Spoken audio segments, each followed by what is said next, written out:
Hello everyone, Mike Wolf here. We're now talking about number 8 mistake that Canadians are making when they invest in the US. And this is huge because this is going to make or break your real estate career and determine where you're going to end up in the future and whether you're still going to be a real estate investor down the road or whether you're still going to be at your 9-to-5 job. Which, nothing wrong with that if that's what you like. But the whole point to me of doing real estate investing is get that passive income and not have to go to a regular job and have the freedom. If you're going to your job, it's because you like it, not because you have to go. So anyway, some of the things that there's a lot of due diligence steps that you need to do, and so we're going to talk about 3 of them, but there's more. I mean, we could go on all day about all the different due diligence things you could and should be doing. So on the one hand, I want to tell you, don't overanalyze and don't stop doing deals because you're worried about this and that, but do at least enough that you understand what you're getting yourself into. So there's 3 different things I want you to focus on at first, and one is the market. How are you deciding what markets you want to invest in? How are you picking between Vegas or Phoenix or Kansas or Montana or Utah? These places are all different. So what you need to do is you need to be doing demographic studies, looking at who's moving into these neighborhoods. Are more people coming in or more people going out? Are there jobs being created? Is it a state that's very landlord friendly, or is it tenant friendly? These sort of things can kill you. If you have bad tenants, you can't get rid of them and they're not paying you any rent. Well, guess what? You still have to make your mortgage payment even if your tenant isn't paying you. So these are all things that you have to know. So you really need to do your research. Luckily, there's a lot of information online, a lot of resources available that will tell you, what's going on in different places. So you need to do that homework and find out exactly what the pluses and minuses are for each of the places that you're buying in. Another thing you need to do when it comes to the market is really know what kind of people are in that market as well. Are these what's the unemployment like? Are these people going to be able to pay you rent? Or does it look really good artificially? Because when it rents, you're going to get $700 a month on this $20,000 property, but you're hardly ever going to get rent. So these are things you have to look at. And like I said, this will make or break your real estate career right there. So number 2 is due diligence on the property itself. So depending on how you're buying the property, you're going to have different due diligence steps. For instance, if you go to the auction, and we're going to talk more about that when we talk about the strategy, you may not be allowed to view the property. So if you're not allowed to view the property, to me, I have to assume that I have to fix everything inside that house. And if I can get it cheap enough that it's worth my while to fix everything in that house, then I'm still going to be okay. On the other hand, if I buy it thinking, it's going to be in great shape, I look through the window and all you can see is one little room and you're just peeking between the curtains, you can just see a little smidgen of the house, well, you're taking a big chance. You don't know what the rest of that house looks like. So you don't want to be paying the same price that you would for a fixed-up home for something that could potentially require some maintenance. So it's really important to do your homework. And when we talk about the property as well, if you're buying in a neighborhood, you need to know a lot of different things, like how much did this house rent for, how much are other homes selling for that are similar to this home, how long does it take to find a renter, and all this information is available. A lot of it's available through realtors.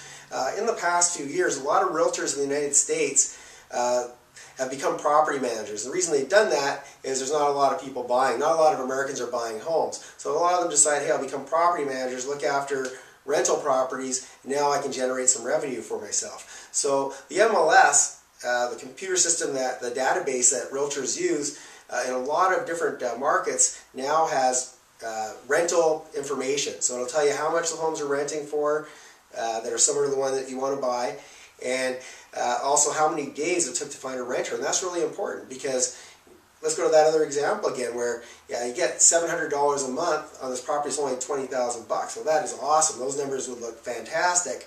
However, if you see, hey, it takes a year to find a tenant, well, then not so good.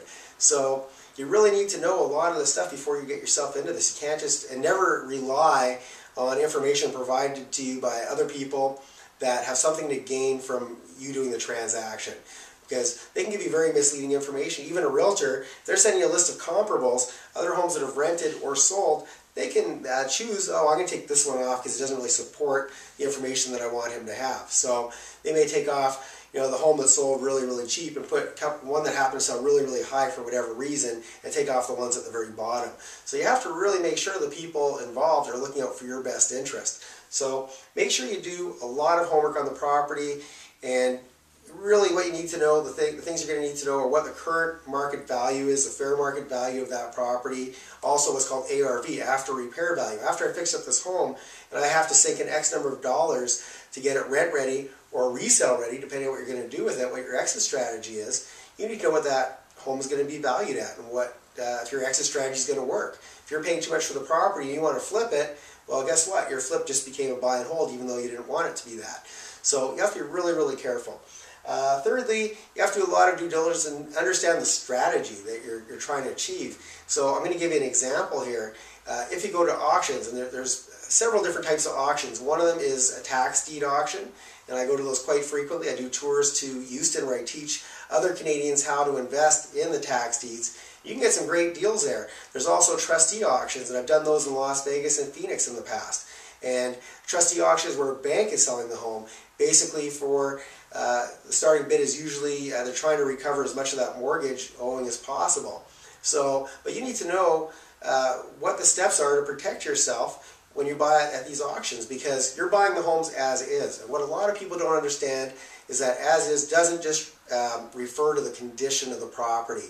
So a lot of people will drive by and say, oh, the property looked great, I looked in the window, looks like maybe needs a little paint, but it's great, so I want to bid on this property.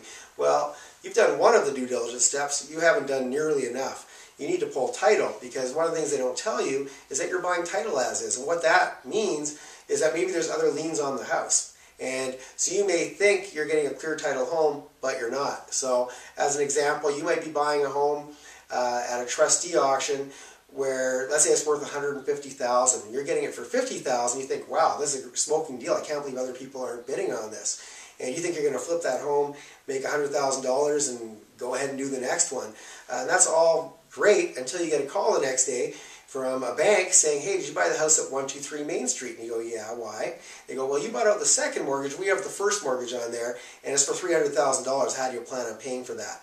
And when that happens to you, you've now given the $50,000 to the at the courthouse. That's non-refundable. You're not going to get that back no matter what. And now another bank is asking for $300,000. So you have a couple of choices. You could either become the next foreclosure statistic, walk away from $50,000, which would hurt. And I have seen much larger amounts of money go towards properties on second liens where the people had no clue what they were doing. So once again, you need to know what you're getting yourself into. So you really have to be careful, do a lot of homework. And that's just on that strategy. There's other strategies as well, like short sales. A lot of people will bid on short sales not knowing the process. They don't realize that it's going to take anywhere from 3 months to a year to get an answer back from the lender as to whether you're going to get this property or not. So guess what? Your money is sitting in the bank doing nothing. So imagine it sits there for a year. Well, even if the return is good once you get the property, well, it's an opportunity cost. What have you missed out on while you were waiting to hear back on that one property? Then maybe after a year you hear back and they say, no, we're not taking it, or we want more money. You just have to really know what you're getting yourself into before you pick a particular strategy for obtaining properties. You also have to know what protection you have, if any. Are you allowed to write a condition that it's subject to inspection? Can you write it subject to financing? You need to know all this stuff before you get started. So you always need that roadmap at the beginning, not when you're halfway through a deal. So these things are some of the due diligence steps. There's many, many more. I can't go into every single one of them, but we will try and cover more in future videos. So thanks for tuning in. I look forward to seeing you in the next video.